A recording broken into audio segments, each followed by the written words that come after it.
मी नाहीतर याला pressure phenomena म्हणत असतो, की त्या सगळ्या गोष्टी साचत साचत जातात आणि एक दिवशी त्याचा विस्फोट होतो. आणि त्यामुळे विशेषतः ग्रहणी म्हणजे IBS ह्याच्याशी संबंधित जे पेशंट्स असतात, इरिटेबल बावल सिंड्रोम, तर ह्याच्याशी संबंधित पेशंट्सना माझं नेहमी हे सांगणं असतं, विशेषतः महिलांच्या बाबतीत माझं हे सांगणं असतं, की महिला वर्ग आपल्या अनेक साऱ्या भावना खूप दाबून ठेवतात अनेक गोष्टींमुळे. आजकाल असं आहे की हे जे मॉडर्न लाईफस्टाईल आहे ही असं पण आयुष्याचा अविभाज्य भाग बनलेली आहे. तुम्ही कितीही ठरवलं तरी तुम्ही नाही 8 वाजायच्या आधी जेवू शकत. तर आता एक्झॅक्टली हे आयुर्वेदाच्या दृष्टीने म्हणजे तुमची तब्येत चांगली राखण्यासाठी आणि जे तुम्हाला अनअवॉइडेबल आहे तुमच्यासाठी टाळता म्हणजे याचा हे कसा हे करायचा याच्याबद्दल तुम्ही काही सांगू शकाल का? किंवा कित्येकदा असं होतं की रात्री घरी यायलाच 10 सव्वा 10 होतात, मग त्याच्या पुढे म्हणजे जेवण वगैरे करायचं, मग त्याच्यामध्ये असं काही आवर्जून इन्क्लूड करावं का की दुसऱ्या दिवशी पोट साफ होईल? एक तर पहिली महत्त्वाची गोष्ट अशी की आपण जो उल्लेख करताय 10 वाजतात जेवायला वगैरे, हे कमी टक्का लोक आहेत की ज्यांना तेवढा वेळ लागतोय. मुंबईतल्या अनेक ठिकाणी ते होतं, हे मी मान्य करतो. पण बाकी सरसकट सगळीकडे तेवढी परिस्थिती नाही आहे, ही पहिली गोष्ट. सो त्यांच्या बाबतीमध्ये एक महत्त्वाचा भाग मी सांगतो की तरी ज्यांना आवश्यकता आहे त्यांच्या दृष्टीने, की त्यांनी एखादा छोटासा डबा हा जर का आपल्याबरोबर कॅरी केला किंवा रात्रीला भरपेट जेवलं नाही. एरवी आयुर्वेद असंही सांगतो की एक साधारणपणे 1/4 भाग हा पोटाचा रिकामा ठेवा दोषांच्या चलनवलनाकरता. अशा कंडिशनमध्ये तो जवळपास अर्धा रिकामा ठेवणं हे जास्त महत्त्वाचं आहे. दुसरं असं की 8चा नियम असा नाही आहे. प्रश्न असे अनेकदा हे सांगितलं जातं की सूर्यास्ताच्या आधी जेवून घ्या. आता काही धार्मिक घटक असे आहेत की जे तशा पद्धतीने आजही फॉलो करतात आणि ते त्या पद्धतीने जेवतात. दुसरीकडे आपण अनेक जे बॉलिवूडमधली लोकं बघितलीत, फिल्म इंडस्ट्रीमधली किंवा अनेक बिझनेसमन जर का बघितलेत, तर इंटरमिटंट फास्टिंग असेल किंवा ह्या पद्धतीचं जेवण असेल, ह्या सगळ्यातून ते तशाच पद्धतीच्या गोष्टी या फॉलो करताना आपल्याला दिसतात. ह्याचाच अर्थ मेहनत थोडी जास्त लागेल, पण ते अशक्य नाही आहे. आणि महत्त्वाचं मी एक नेहमी लोकांना सांगत असतो की ज्या गोष्टी फ्री ऑफ कॉस्ट आहेत ना, त्याच्याकडे आपलं नेहमी दुर्लक्ष असतं. म्हणजे आपल्या जेवणाच्या वेळा, व्यायाम, झोप हे सगळं मोफत आहे. निसर्गाने, देवाने आपल्याला मोफत दिलेलं आहे. तर त्या बाबतीमध्ये आपण जर थोडी काळजी घेतली तर ती आपल्या आरोग्याची इन्व्हेस्टमेंट असेल, तर ते महत्त्वाचं आहे. तरीसुद्धा मी म्हटलं तसं की ज्या लोकांना खरंच उशीर होतोय त्यांनी एरवीपेक्षा कमी जेवून तिथे साधारणपणे पुढे झोपण्यामध्ये आपल्याला थोडा जास्त वेळ देता येतोय का, जेवण आणि झोप याच्यामध्ये, हा वेळ जेवढा जास्तीत जास्त वाढवू शकाल तेवढी ती गोष्ट चांगली आहे. इतरांनी विशेषतः कोविडच्या नंतर अनेक ठिकाणी वर्क फ्रॉम होम चालू झालं आहे. आपल्याला आश्चर्य वाटेल, वर्क फ्रॉम होम चालू झाल्यानंतर खरं म्हणजे लोकांची जीवनशैली सुधारायला पाहिजे होती, ती जास्त बिघडत चाललेली आपल्याला दिसते. मग ह्याच्यामध्ये होतं काय की आपण रिकामे बसलोय म्हणून काहीतरी चाळा म्हणून खात राहतोय. आणि ते खात असतानाच कित्येक यूट्यूबर्स येत ना की ज्यांनी चांगलं काम केलं, की जे आपल्या सांगतात की अरे बाबांनो लेबलं वाचा, त्याच्यामध्ये किती केमिकल्स गेले ते वाचा. एवढं जरी केलं तरीसुद्धा मोठा फरक घडेल. जे मी सुरुवातीला सांगितलं की प्रत्येकाने हा विचार केला की मला भूक लागली आहे का तरच मी जेवीन, एवढं एक पथ्य जरी पाळलं तरीसुद्धा पचनशक्ती जागेवर यायला भरपूर जास्त मदत होणार आहे. आणि कितीही धकाधकीची लाईफस्टाईल आपली जरी झाली तरीसुद्धा आपल्या शरीराशी चांगला संवाद जर ठेवला, जिथे आपलं शरीर सांगते मला भूक नाही लागली आणि मला आत्ता नाही जेवायचं आहे, अशा ठिकाणी केवळ जरी जेवणं टाळलं. लक्षात घ्या, जगातले फार कमी त्रास हे कमी जेवणामुळे झालेले आहेत आणि फार जास्त त्रास हे जास्त जेवणामुळे होत आहेत. तेवढं जरी पाळलं गेलं, घरी शिजवलेल्या गोष्टींकडे जास्तीत जास्त लक्ष दिलं गेलं, मार्केटमधल्या गोष्टी टाळल्या, मग अनेकदा प्रश्न असू शकतो नाही आम्हाला मध्ये भूक लागते मग आम्ही करायचं काय. तर तर त्यावेळेला अगदी सोपा उपाय सांगतो की साळीच्या लाह्या हा सगळ्यात चांगला असलेला पर्याय. तांदळाच्या लाह्या ज्या असतात त्याचा घरच्या घरी चिवडा तयार करा, तो खा. किंवा धान्याचे पफ्स मिळतात मार्केटमध्ये, त्याचं चिवड्यासारखं तयार करा. याने होतं काय माहिती आहे का, लाह्या हे वंडर फूड आहे एका पद्धतीने, की ते आपण खूप जास्त प्रमाणात खात नाही. म्हणजे मी असा माणूस बघितला नाही जो म्हणतो मला लाह्या प्रचंड आवडतात आणि म्हणून मी 2-2 बोल भरून लाह्या खातो. बेचवच असतात ना. आणि किती आपण चिवडा जरी केला त्याला अगदी बेसिक जरी, तरी अशी काही चव नसते. मग याने होतं काय, तात्पुरती जी अर्ज आहे आपली भुकेची ती भागवली जाते, पण जेवणाची वेळ हॅम्पर होत नाही. नाही तर 7 वाजता जर का काहीतरी वडाच खाल्ला, समोसाच खाल्ला की ते पचवेपर्यंत पुढे मग जेवणाची वेळ पुढे पुढे ढकलली जाते. तर हे थोडेसे जुगाड जर का लावले तर प्रत्येकाचं आरोग्य चांगलं राहण्याकरता त्याची मदत होऊ शकते. पण अजून एक असं फूड आहे की जे बहुतेकांना आजकाल आवडतं, खूप लोक ते फॉलो करतात, ते म्हणजे नॉन व्हेजिटेरियन. आयुर्वेद याच्याबद्दल काय सांगतो? नॉनव्हेज खावं खाऊ नये? नाही, मी आधीच तुम्हाला सांगितलं तसं की आयुर्वेदाने सरसकट निषिद्ध असं फारच कमी गोष्टी सांगितलेल्या आहेत. तर मांस वर्ग आणि त्याचे गुणधर्म हे आयुर्वेदाने वर्णन केलेले आहेत. त्यामुळे आयुर्वेदाने मांस निषिद्ध आहे असं सरसकट सांगितलेलं नाही. पण आयुर्वेदाने हे सांगितलेलं आहे की जेही लोक कर्मांवर विश्वास ठेवतात, ज्याही लोकांना असं अपेक्षित आहे की मोक्ष नावाची काहीतरी गोष्ट अस्तित्वात असते, पुनर्जन्म नावाची गोष्ट अस्तित्वात असते, त्यांनी आणि जे लोक साधनांच्या वेगवेगळ्या मार्गांवर आहेत त्या लोकांनी चांगली गोष्ट ही असेल की त्यांनी नॉनव्हेज अवॉइड करावं. ह्याच्या मागे कार्मिक भाग आहे तो अशा पद्धतीचा की नावच मांस असं जे आहे की मांसहा अशी त्याची फोड केली जाते की आज हा मला खातो आहे, पुढच्या जन्मात मी त्याला खाईन. त्याच्यामुळे हा प्रश्न एकट्या आयुर्वेदाचा नसून त्याला एक थोडं डीपर अंडरस्टँडिंग आहे. आता विषय असा झाला की जे लोक परंपरागत खातायत मांस, तर त्यांच्या बाबतीत अचानकपणे तुम्ही व्हेजिटेरियन व्हा असा आग्रह काही कोणी धरण्याची आवश्यकता नाही आहे. मांस कशा पद्धतीने खा आणि ही पद्धत आपल्याकडे होती. म्हणजे पूर्वापार जर आपण बघितलं तर वारानुसार नॉनव्हेज खाणं आजकाल झालंय काय माहिती का की हे सगळं काहीतरी अंधश्रद्धाच आहेत असं म्हणून बाजूला टाकायला सुरुवात झाली आणि अडचणी झाल्या. वारानुसार नॉनव्हेज काय खायचं हो, त्या वाराला काय फरक पडतोय का त्या वाराच्या देवतेला फरक पडतोय? फरक आपल्या पोटाला पडतोय. पूर्वजांना हे माहीत होतं, इष्टम धर्मेण योजयेत, याचा अर्थ लार्जर स्केलवर एखादी गोष्ट पोचवायची असेल त्याला धर्माची जोड द्या आणि त्याच्या आधारे तुम्ही ते लोकांना सांगा. भारतीय समाज हा मोठ्या प्रमाणात सातत्याने सश्रद्ध समाज राहिलेला आहे, आस्तिक समाज राहिलेला आहे आणि हे लक्षात घेत असता तुम्ही वारानुसार नॉनव्हेज खा असं सांगितलं, नॉनव्हेजचं प्रमाण कमी राहणार आहे. बघा, एक महत्त्वाची गोष्ट अशी आहे की ह्युमन बॉडी ही खरं म्हणजे नॉनव्हेजच्या कन्झम्पशन करता योग्य नाही आहे. पण मी म्हटलं तसं की जेनेटिक डाएट कोणाचं जर ते असलं, ते पूर्वापार खात असले तर अचानक थांबवा. ह्याच्याऐवजी जर त्यांना ते रिअलायझेशन झालं की नाही मला ह्या काही पर्टिक्युलर गोष्टींकरता थांबवायचे, छान, उत्तम. त्याच्या मागचा डीपर कन्सर्न हा नॉनव्हेज नसून आज ज्या पद्धतीचं मांस मिळतंय हा आहे, जे मी पनीरच्या बाबतीत सांगितलं की आज ज्या पद्धतीने प्रिझर्व्ह केलेल्या, आयुर्वेदाने सद्यो हत असा शब्द वापरलाय. म्हणजे आत्ता प्राणी मारला आणि तुम्ही तो शिजवला आणि तुम्ही तो खाल्ला, त्याला तेवढे दोष नाही आहेत.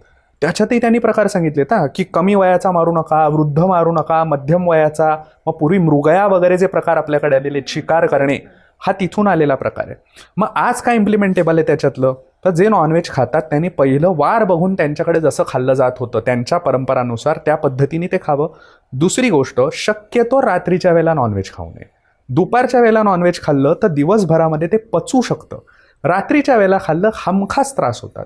आणि ह्या सगळ्यामध्ये आपण पोर्शन कंट्रोल नॉनव्हेजच्या बाबतीमध्ये जेवढा करू तेवढी गोष्ट महत्त्वाची आहे. परत तिथे जिभेचा भाग येतो. त्याच्या पलीकडची महत्त्वाची गोष्ट मी तुम्हाला सांगतो. ह्या अनुषंगाने जगभरामध्ये जिथे जिथे अल्कोहोलचं कन्झम्पशन केलं जातं, खरं म्हणजे ते करू नये, पण अल्कोहोलचं कन्झम्पशन हे जेवणाच्या सोबत केलं जातं. आपल्याकडे अल्कोहोलच्या सोबत जेवलं जातं. आपल्याकडे बसूया ही जी एक प्रथा झालेली आहे सध्या, ती घातक ह्याच्याकरता आहे की ह्याच्यामध्ये दारूला प्रामुख्याने बघितलं जातं आणि मग त्याच्यासोबत असलेला मांसाहार जो आहे हे डेडली कॉम्बिनेशन होतं आणि त्याच्यामुळे असंख्य प्रकारचे त्रास हे वाढीला लागतात. मी परत सांगतो, मुळात ह्याच्यात मद्यपानाचं समर्थन कुठेही नाही, कुठल्याही सुज्ञ व्यक्तीने ते करूच नये. पण ज्यांचं होत असेल त्यांनी प्रिडॉमिनंटली हे लक्षात ठेवावं की आपण लेट नाईट पार्टीज ज्या सगळ्या करतोय त्या सगळ्या आपल्या आरोग्यावर बेतणार आहेत, एवढं नक्की.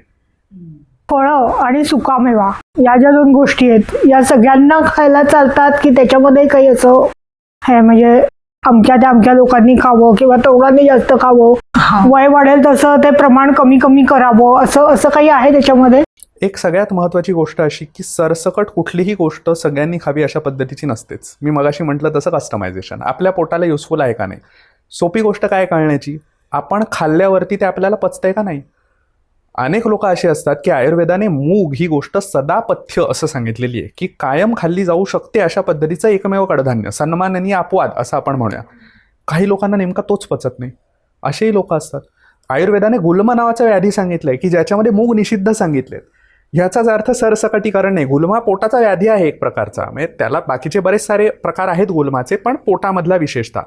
तर असे सगळं कस्टमायझेशन हे महत्त्वाचं. मग त्याच्यामध्ये फळांच्या बाबतीतले बेसिक नियम सांगतो की फळं एकतर रिकाम्या पोटी खावीत. जेवल्यावर फळ खाणं हे प्रॉब्लेमॅटिक आहे. अनेकदा डेझर्टचं ऑप्शन म्हणून फळ खाल्लं जातं, अडचणी तिथे निर्माण होतात. आपलं पोट पूर्ण भरलंय आणि मग आपण फळातली जी ॲडेड शुगर आहे ती खाल्ल्यावरती पोटावर लोट टाकणार आहोत आणि परत कच्ची असलेली कुठलीही गोष्ट ही जेवढी आपण कमी ठेवू आहारामध्ये तेवढं चांगलं आहे. याचा अर्थ फळं खाऊच नाहीत असं नाही, प्रमाणात खावीत. सीझनल फ्रूट्स खावीत का, खावीत, पण ह्याचा अर्थ उन्हाळा आलेला आहे म्हणून आम्ही कलिंगड खातो असं नाही आहे. त्याला कारण असं आहे की ह्यामध्ये अनेक सारे डिटेल्ड गोष्टी आहेत की त्या ऋतूतलं तेवढंच असलेलं फळ त्याप्रमाणे खाल्लं गेलं, प्रिडॉमिनंटली सकाळच्या नाश्त्याकरता प्रेफरेबली, तर ती गोष्ट चालू शकेल. दुसरं, ज्यांना डायबिटीज आहे अशा लोकांनी जास्त काळजी घेणं अपेक्षित आहे. GI इंडेक्स कमी असलेली फळं त्यांनी खावीत. तिसरं मी म्हटलं तसं की ज्यांना ग्रहणीचे त्रास आहेत त्यांना फळं पचणार नाही आहेत त्यांनी त्या फळांकडे जास्त बघू नये.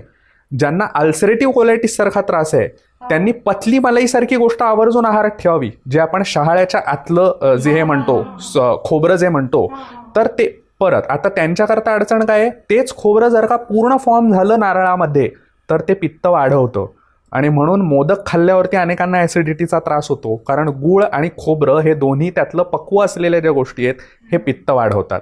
काकडी खाल्ल्याने कित्येकांना ॲसिडिटीचा त्रास होतो.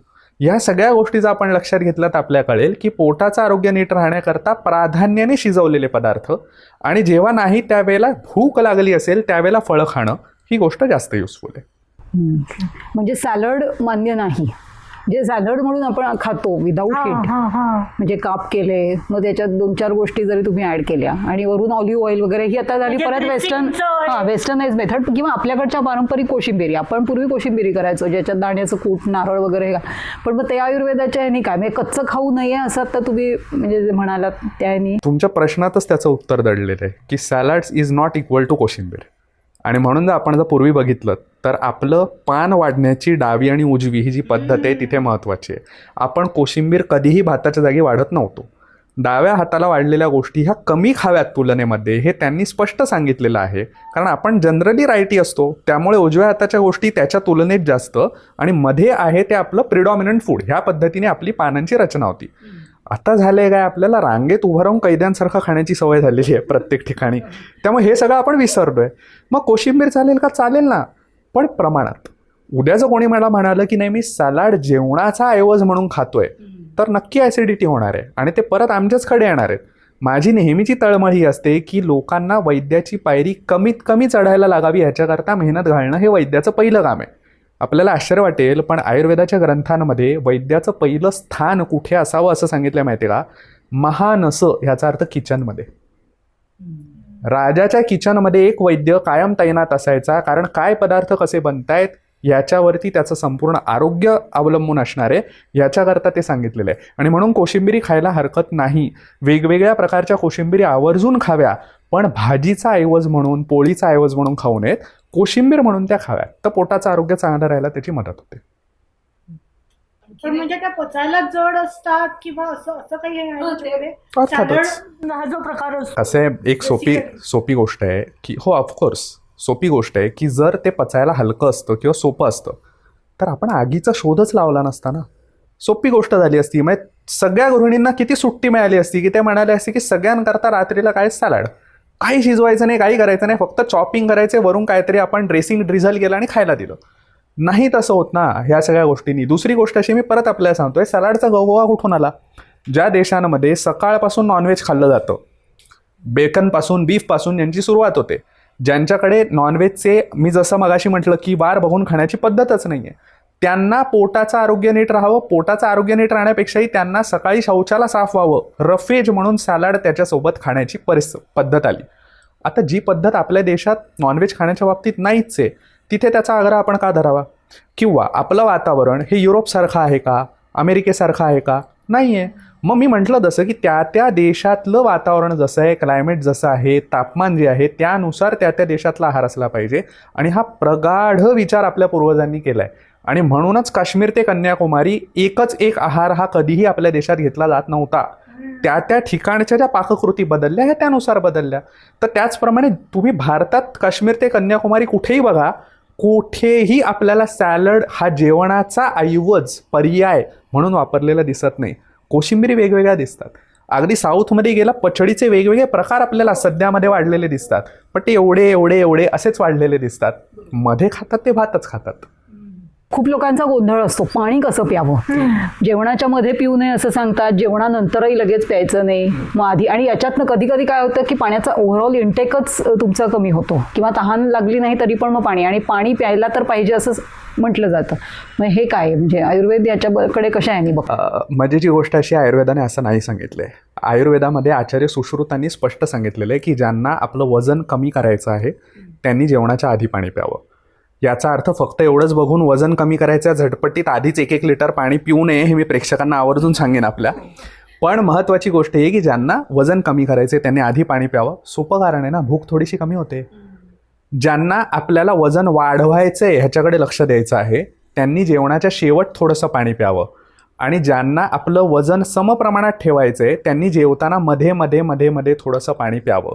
ह्याला गोष्ट अशी आहे की आपलं जेवण हे सरसकट काही प्रत्येक वेळेला ओलं असेल, लिक्विड भाग जास्त असेल असं नाही आहे. स्वाभाविकपणे आपल्याला जेवत असताना मध्ये मध्ये तोंडाला कोरड पडणं हे स्वाभाविक असतं. त्यामध्ये थोडासा तोंडाला ओलावा येईल इतपत एक एक घोट पाणी पिणं हे ओके. जनरलीच पाणी पिण्याचा नियम हा आहे की भसाभस पाणी पिऊ नये, घोट घोट पाणी प्यावं. तर त्याच्यामुळे आता ह्याच्यात कित्येक लोक कित्येक प्रकार सांगतात, उभं राहूनच पिऊ नये, बसूनच पिऊ नये. आता जनरलीच हे की उभं राहून काहीच करू नये हो, म्हणजे उभं राहून झोपू नये हे वेगळं सांगायची गरज नाही लागता का मग आपल्याला, येणारच नाही आहे. मग त्याच पद्धतीने ज्या गोष्टी, एक सोपी गोष्ट मी आपल्याला सांगतो, आपण सगळ्या ज्या उठाठेवी जगातल्या करतो त्या 2 वेळेला व्यवस्थित खायला मिळावं ह्याच्याकरता करतो. आणि आपण त्या जेवणाचाच जर का सन्मान ठेवू शकत नसू तर मग काय फायदा आहे. त्याच्यामुळे जेवणाला जसं मी सांगितलं, जाठरो भगवान अग्नी, तर त्याला जो नैवेद्य आपण दाखवतोय, उदरभरण नोहे जाणी जे यज्ञ कर्म, ते आपण उभ्या उभ्या जाता येता करतो का? नाही. त्याच पद्धतीने पाण्याच्या बाबतीमध्ये ते बसून प्यावं हे वेगळं सांगण्याची गरजच नाही आहे. क्वचित कधीतरी उभं राहून प्यायला गेलं म्हणजे पाप घडलं असंही नाही, पण नियमित तसं पिऊ नये एवढंच फक्त अपेक्षित आहे. प्रत्येक गोष्टीला डिस्क्लेमर द्यावा लागणार हे तर आहे. हो, कारण आजकाल डोळे झाकून सगळं फॉलो करण्याची पद्धत झाली आहे. तर त्याच्यामुळे एवढंच फक्त आपण तिथे पाळणं गरजेचं आहे, तर आरोग्य चांगलं राहतं. आणि दुसरीकडे जो ओव्हरऑल प्रश्न आहे तर त्यात आपल्याला तहान लागली असेल त्या वेळेला पाणी प्यायलं जाईल. पण परत तेच आहे की घटाघट पाणी प्यायलं, ओतता ओतता गिळण्याची कला काही लोकांना अवगत असते. तर अशा कुठल्या कला साध्य करू नयेत माणसाने. पाणी चावून खावं असं म्हटलं जातं, एक वेगळी पद्धत, की जेणेकरून तो एक एक घोट तुम्ही घोळवून व्यवस्थित प्याल, जेणेकरून ते पिण्याची तृप्ती होईल माणसाला. ही गोष्ट महत्त्वाची असते तिथे. तोंडात घुळवायचं. हां, म्हणजे थोडं पाणी तर ते फील तर घ्या की आपण नुसतंच आहे ते घेतलं आणि प्यायलं, त्याला काय अर्थ आहे. म्हणजे वाईन टेस्टिंगची जर काय एवढी सध्या जगभरात चर्चा होऊ शकते, तर पाणी हे किती महत्त्वाचं आहे. आपण त्याला बाजूला सारून फक्त वाईनच्या मागे लागलो तर कसं चालेल. चांगलं पचन होण्यासाठी याच्या जनरल टिप्स देऊ शकता तुम्ही? हां, सगळ्यात महत्त्वाचं मी म्हटलं तसं की ज्या वेळेला आपल्याला भूक लागली तेव्हा जेवा, एवढं एक साधं पथ्य जरी पाळलं तरी सुद्धा बहुसंख्य लोकांचे तक्रारी बाजूला होतील. आपल्याकडे 2 प्रथा झालेल्या आहेत.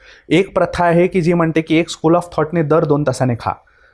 आता पोट हा काही डस्टबिन नाही ना की दर 2 तासाने काहीतरी घालत राहा. आधीचं पचलंच नाही आणि किती विरोधाभासात्मक आहे. असं सांगणारेच काही लोक इंटरमिटंट फास्टिंगचा देखील भलामण करतात. इतक्या विरुद्ध गोष्टी एकत्र कशा बोलल्या जाऊ शकतात. त्यामुळे सतत खा हेही अयोग्य. दुसरं असं म्हटलं जातं की काय दिवसातला तो 1 तास जो असेल त्याच्यामध्ये 2च वेळेला खा, हेही सरसकट अपेक्षित नाही. मी सांगितलं तसं पित्त प्रकृतीच्या व्यक्तींनी तसंच जर का करायला सुरुवात केली, त्यांना हमखास हायपर ॲसिडिटीच्या तक्रारी होतात. त्या पुढे जाऊन कन्वर्ट होतात अल्सर्समध्ये, ते पुढे जाऊन कन्वर्ट होतं अल्सरेटिव्ह कोलायटिसमध्ये. या सगळ्या गोष्टी करण्यापेक्षा त्यांनी थोड्या थोड्या वेळाने काहीतरी भूक लागल्याप्रमाणे जर खाल्लं, आणि त्यातही बेस्ट ऑप्शन आता साळीच्या लाह्यांचा आहे की जो आपल्याला त्रास करणार नाही. दुसरी गोष्ट, आपलं मानसिक आरोग्य नीट राहतंय ना ह्याच्याकडे अतिशय लक्ष देणं सध्याच्या काळात महत्त्वाचं आहे. आणि याच्याकरता खरं म्हणजे एका पॉडमध्ये हे सांगणं चुकीचं आहे, पण सोशल मीडिया डिटॉक्ससुद्धा करणं फार गरजेचं आहे लोकांनी, की ठरवून आपला स्क्रीन टाईम किती आहे एवढ्या गोष्टी बघाव्यात. किंवा ज्या वेळेला आपला स्क्रीन टाईम आहे त्यावेळेला आपल्या पॉडकास्टसारखे चांगले पॉडकास्ट बघावेत की जेणेकरून आपल्याला फायदा तरी होईल काहीतरी, की जी फक्तच रील्स आपण बघतोय त्याच्यापेक्षा काहीतरी मिळतंय का ह्याचा गेन बघावा. ह्याने काय होतं माहिती आहे का, सोशल मीडिया हा मी का उल्लेख करतोय, कारण सध्या फार मोठ्या प्रमाणातलं असमाधान हे सोशल मीडियामुळे वाढीला लागलेलं आपल्याला दिसतंय. कारण कोणी माझ्या आयुष्यात किती बिकट आहे हो असं सोशल मीडियावर घालत नाही. सगळं छान आहे तेच सांगितलं जातं, आणि grass is greener on the other side. त्यामुळे आपलं अरे ह्याचं किती सगळं छान चाललंय आणि माझं तर नाही चाललंय. अक्षरशः आपल्या आश्चर्य वाटेल, पण विशेषतः गृहिणीचे जे पेशंट आलेले असतात एक तर त्यांना सगळ्या गोष्टींच्या शंका असतात.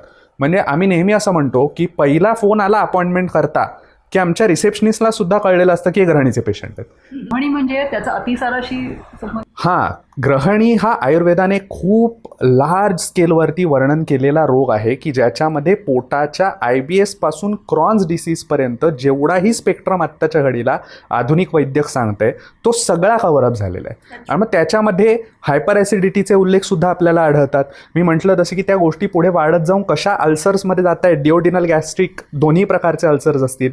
आणि मग कोलायटिस हा शब्द सरसकट वापरला जातो. तिथे कशा पद्धतीने ते कन्वर्ट होत आहेत. मेझेंट्रिक पॅनिक्युलायटिस सारखे शब्द आजच्या घडीला वापरले जातात की असे वेगवेगळे डायग्नॉसिस आमच्या समोर आलेले असतात. हे सगळे पाश्चात्य वैद्यकाचे डायग्नॉसिस काही CT स्कॅनमधून आले आहेत, काही सोनोग्राफीमधून आलेले आहेत, काही अन्य प्रकारच्या टूल्समधून आले आहेत. ह्या सगळ्यांना आयुर्वेदाने बसवले ग्रहणी नावाच्या एका गटामध्ये. मग ह्या ग्रहणीचे पेशंट्स हे पुढे पुढे वाढत जाऊन आयुर्वेद असं सांगतो की त्यांच्यामध्ये ओजक्षय होतो. याचा अर्थ दे स्टार्ट डाऊटिंग एव्हरीथिंग. कारण विचार करा की मी आत्ता जेवल्याबरोबर मला लगेच संडासला जायचं, ही जी भावना असेल ही किती इरिटेटिंग भावना असते.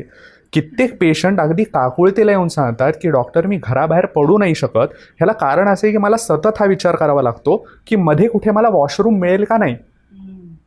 मग ज्या वेळेला अशा पेशंट्सचं बरं हे पुढे कन्व्हर्जन हे सगळ्या थॉट्सनी वाढत जाऊन जाऊन पुढे अशी परिस्थिती होते की ते अल्सर्स निर्माण झाले किंवा IBD म्हणजे इन्फ्लेमेटरी बाउल डिसीज ह्याच्यासारख्या कंडिशन्स ज्या सध्या दिसतात की ज्याच्यामध्ये शौचाच्या वाटे रक्त पडताना दिसतंय, तर त्याने ते अजूनच जास्त डिस्टर्बिंग कंडिशन होते.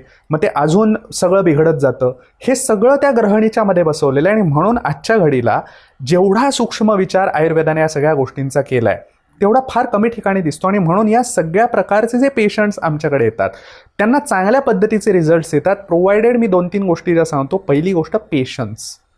पेशंट हा जो शब्द आलेला आहे तो त्या पेशन्स करता फार महत्त्वाचा आहे. आणि दुसरी गोष्ट फक्त औषधं घेऊन मी बरा होईन असं नाही, तर आपल्याला मुळातले हे आपल्या मानसिक आरोग्यावरचे बदल करायला मन करारे प्रसन्न सर्व सिद्धींचे कारण असे जे तुकोबांनी म्हटलेलं आहे ते तिथे महत्त्वाचं आहे. एक छोटासा सब क्वेश्चन, आपण आता हे जे आता मानसिक याच्याबद्दल बोललो तर असं पण एक ऐकलेलं आहे की ज्यावेळेला तुमचं मन नाही आहे प्रसन्न किंवा तुम्ही आता खूप चिडलेले आहात, टेन्शनमध्ये आहात किंवा खूप वाईट वाटतंय, म्हणजे ज्या निगेटिव्ह जो भावनांचा, तसं जर काही तुमचं हे असेल तर मग त्यावेळेला अन्नग्रहण करू नये असं आयुर्वेदाने सांगितलेलं आहे.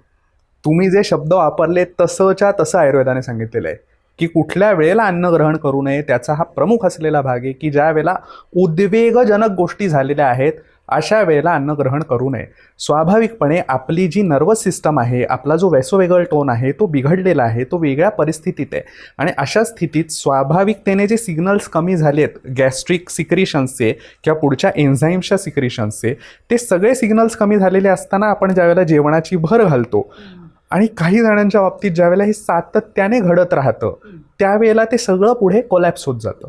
आणि म्हणून ज्यावेळेला अशा टोकाच्या मानसिक भावनांनी आपण ग्रासलेले असतो त्यावेळेला न जेवणं ही चांगली असलेली गोष्ट असते.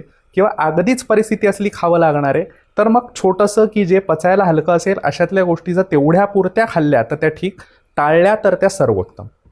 म्हणून ते दही भात खाऊन जाणं किंवा दही साखर खाऊन जाणं तो त्याच्यावरनं आला असेल का? हो हो हो हो दह्यातले मुळात केमिकल कॉन्स्टिट्युएंट्स हे अशा पद्धतीचे आहेत की जे डोक्याला शांत ठेवण्याकरता उपयुक्त असलेले आहेत. पण ते खात असताना दुसरी गोष्ट अशी की तो जेमतेम घासभरच दिला जायचा. त्याच्यामध्ये असं नाही की भरपेट दही भात ओरपा आणि त्याच्यानंतर, कारण नाही तर मग ते झोपलेच असते परीक्षेला जाऊन. कारण त्या पद्धतीचे सुद्धा गुणधर्म हे दह्यामध्ये असतात की ज्यांना अनिद्रेचा त्रास आहे जो सध्या फार जास्त वाढला ना आणि लोक त्याच्याकरता वेगवेगळ्या गोळ्या घेत असतात, तिथे सुद्धा दह्याचा वापर हा जर का केला जेवणामध्ये तर तो उपयुक्त असतो. थोडंसं शेवटाकडे येता खरं तर हा प्रश्न आपण आधी पण म्हणजे याच्याबद्दल बोललो, डायजेस्टिव्ह फायर म्हणजे अग्नितत्व, थोडं त्याबद्दल काही सांगू शकाल? हां, अग्नीलाच मी म्हटलं तसं की आजच्या घडीला जर का आपल्याला थोडंसं ते इंटरप्रेट करायचं झालं, कारण आजच्या टर्मिनॉलॉजीमध्ये सगळं समजणं हे आपल्याला गरजेचं असतं, त्यामुळे एक थोडक्यात त्याचा संबंध खूप मोठ्या प्रमाणामध्ये आपल्याला गट मायक्रोबायोमशी लावता येतो. अग्नी म्हणजेच गट मायक्रोबायोम असं माझं अजिबात म्हणणं नाही. हा एक डिस्क्लेमर हा विशेषतः देतो ह्याकरता, कारण मग असं होतं की सगळ्याच गोष्टी ह्या आमच्याकडे सांगितल्याच आहेत, हो अशा पद्धतीने त्या सांगितल्या जातात, ते अपेक्षित नाही.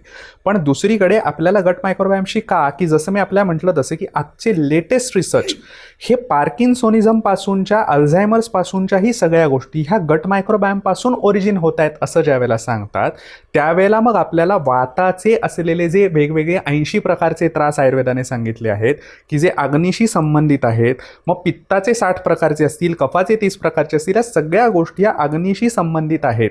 जसं मी म्हटलं तसं की रोगा सर्वेपी मंदे अग्नौ असं आयुर्वेद सांगतो. याच्यावत सगळे रोग जे आहेत ते अग्नीशी संबंधित आहेत की त्याच्यामुळे पोटाचं आरोग्य कुठेतरी बिघडलेलं असतं. आपल्याला आश्चर्य वाटेल पण सकाळच्या वेळेला काम करणारे बॅक्टेरिया वेगळे आहेत, दुपारच्या वेळेला वेगळे आहेत आणि सूर्यास्तानंतर काम करणारे आतड्यातले बॅक्टेरिया वेगळे आहेत. म्हणून जे सूर्यास्ताच्या आधी खाय जे सांगण्याची पद्धत आली ही त्यामुळे आली. ते उगाच सांगायला नाही. सर्केडियन सायकल जे आपण म्हणतो ते शरीरामधल्या बॅक्टेरियाजना सुद्धा त्याच्यावरती सुद्धा ते अवलंबून आहेत. समर्थांनी दासबोधात फार छान सांगितलंय की ते असं म्हणतात की हा देह हा केवळ एक पंचमहाभूतांनी बनलेला गोळा नाही, त्याच्या आतमध्ये अधिक कितीतरी सूक्ष्मजीव आहेत. आणि हे सूक्ष्मजीव ज्यावेळेला म्हटलं जातंय, आयुर्वेदाने कृमी नावाचाही शब्द वापरलाय. कृमी हे डोळ्यांनी दिसत नाहीत असं तो म्हणतो. ह्याचाच अर्थ ते जंतांबद्दल नाही म्हटलेलं आहे. त्याचा अर्थ हा अजून जास्त डीपर आहे. ते कुठेतरी आपल्याला ह्या बॅक्टेरियाजबद्दलचं वर्णन करत आहे. आणि म्हणून सातत्याने हे पोटाचं आरोग्य आणि त्याच्यामुळे निर्माण होणारे कुठलेही व्याधी जर आपण बघितले आजच्या घडीला तर ते पोटाशी संबंधित असलेले कुठे ना कुठेतरी दिसतात. आज ऑटो इम्युनचे जे सगळ्यात मोठे डिस्कशन्स चालू आहेत, विशेषतः कोविडच्या लसीकरणानंतर जे भरमसाठ वाढलेलं सगळीकडे दिसतंय. आम्ही क्लिनिकमध्ये एव्हरी नाव अँड देन ह्या केसेस सध्या बघतोय. मग ते आमवातापासून त्या अगदी वेगवेगळ्या पद्धतीचे त्याची असलेली निदानं ही आधुनिक शास्त्रानुसार झाली असेल, अँक्लोजिंग स्पॉन्डिलायसिसपर्यंत असतील. पण ह्या सगळ्या बाबतीत सुद्धा आपल्याला दिसतं की पोटाचं आरोग्य, गट मायक्रोबायोम हा बिघडलेला दिसतो. आणि तिथे काम करायला जर का सुरुवात केली तर पटापट गुण यायला सुरुवात होतात. मग आयुर्वेद जे सांगतो अग्नीची चिकित्सा करा. बरं, हे सांगत असताना आयुर्वेद काय सांगतो की अग्नीची चिकित्सा टप्प्याटप्प्याने करा. ह्याचा अर्थ पहिल्यांदी त्याला वाढवायला सुरुवात करा, नंतर त्याला स्थिर करण्याची मेहनत घाला आणि मग तो स्थिर राहील याला स्थाणू असा शब्द आयुर्वेदाने वापरलाय, जे विष्णू सहस्त्रनामामध्ये विष्णूचं एक नाम म्हणून देखील आलेलं आहे. हा स्थाणू अग्नी होईल याच्याकडे लक्ष द्या आणि त्याच्यानंतर मग त्याचं आरोग्य त्या माणसाचं व्यवस्थित राहील आपल्याला कळेल. आपण बघतो ना की ज्यांची योग साधना चांगली असते त्यांचं तेज हे त्यांच्या चेहऱ्यावर दिसतं असं आपण म्हणतो. हे तेज काय आहे? हा तो अग्नीच आहे. आयुर्वेद त्याच्या पुढे जाऊन असं सांगतो की हा अग्नीचा पित्ताशी असलेला जो संबंध आहे, आयुर्वेदाने 5 प्रकारची पित्त सांगितलेत. प्रत्येक दोषांचं 5-5 प्रकारांमध्ये सब क्लासिफिकेशन आहे. यातलं पाचक पित्त जे म्हणून सांगितलेलं आहे की जे पोटाशी संबंधित आहे, डायजेशनशी संबंधित आहे, तत्रस्थमेव पित्तानाम शेषाणामप्यानुग्रहम असं सांगितलं. याचा अर्थ पाचक पित्त जर का नीट असलं तर उरलेले 4 प्रकारची जी पित्त आहेत, ज्यातलं एक पित्त हे त्वचा स्थित असलेलं सांगितलेलं आहे, त्याचं सुद्धा आरोग्य नीट ठेवण्याकरता ते काम करतं. ह्याचाच अर्थ आजकाल जे म्हणतात ना स्किन चांगली राहण्याकरता काय करावं? चांगलं जेवा, eat clean, have your diet clean, have your diet timely. ह्या गोष्टी जरी केल्या तर बाहेरून कितीही आपल्याला केमिकल फ्री असलेले सुद्धा काही कंटेंट सोपडण्याची गरज खरं म्हणजे पडायला नको. ते तेज जसं मी सुरुवातीला सांगितलं, तो वर्ण, ती प्रभा, तो उत्साह हा दिसला पाहिजे. आणि तो जिथे जिथे दिसत नाही आहे, म्हणजे साधारणपणे एखाद्याचा चेहरा सतत पडलेला आपल्याला ज्यावेळेला दिसत असतो, त्याच्यात काहीच उत्साह नाही आहे, मला कंटाळाच आलाय, असं जे लोक सतत म्हणत असतात, ह्याचाच अर्थ तो अग्नी बिघडलेला आहे आणि त्याच्यामध्ये असलेले ते फरक आहेत. ह्याच्याही पलीकडे दोषानुसार देखील अग्नीचे प्रकार सांगितले आहेत. पित्ताचा अग्नी तीक्ष्ण सांगितलेला आहे. मी मगाशी म्हटलं तसं सतत खायला पाहिजे आणि म्हणून त्यांचा अग्नी खवळलेलाच असतो.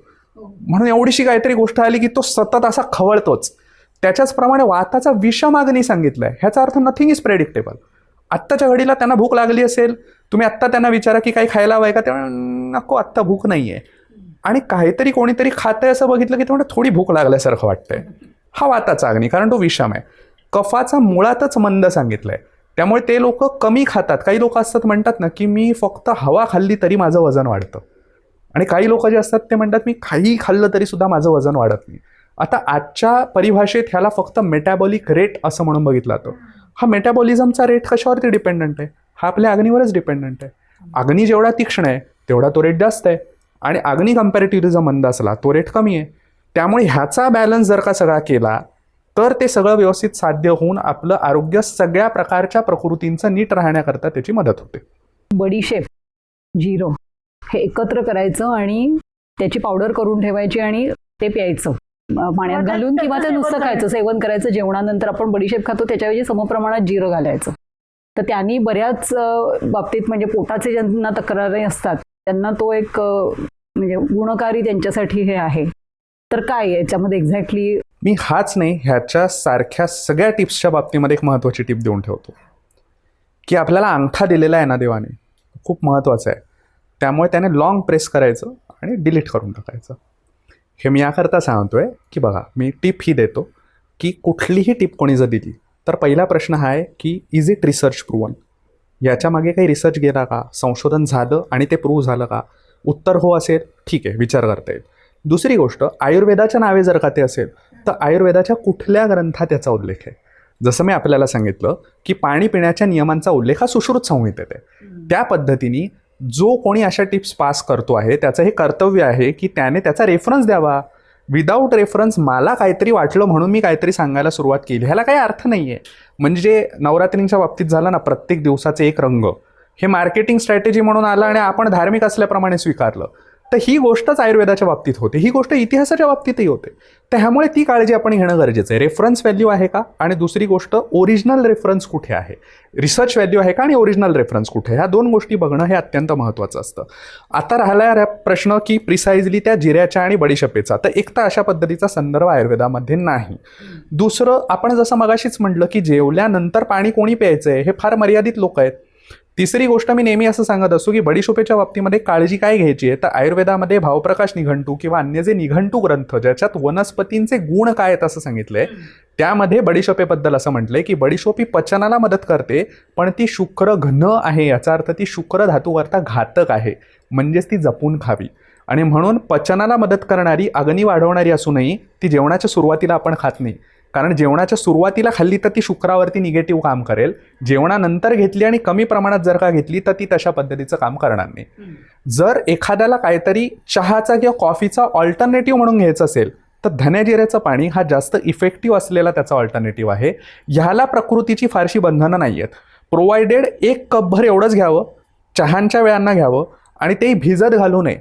क्रश करावं धनेजिरे, त्याच्यात उकळतं पाणी घालावं, 5 मिनटं झाकून ठेवावं. ॲरोमॅटिक कंपाऊंड्स आहेत ती त्याच्यामध्ये फुटून येतात वॉटर सोल्युबल असल्यामुळे, गाळावं आणि कोमट असताना घ्यावं. एवढं जरी केलं तरीसुद्धा त्याचा लाभच आहे, तोटा कुठेही नाही. आणि ह्याचे रेफरन्सेस आपल्याला जर का बघितले तर वृद्ध वैद्याधार, ज्याला आम्ही म्हणतो की जुन्या काळापासून आपल्याला माहीत असलेल्या गोष्टी जे जुने वैद्य करत होते या पद्धतीचे असलेले ते आहेत, तर हे केलं जाऊ शकतं. मला वाटतं आज ह्याच नोटवर आपण आपलं डिस्कशन इथे थांबवूयात, कारण या याच्यामधनं खूप काही हाताला लागलं आहे, तरी पण बरंच काही हाताला लागायचं बाकी आहे असं आम्हाला वाटतं. आणि त्याच्यासाठी तुम्ही वैद्यांची मदत घेतलेलीच चांगली. कृपा करून स्वतःच्या मनाने कुठल्याही प्रकारचे प्रयोग करू नका.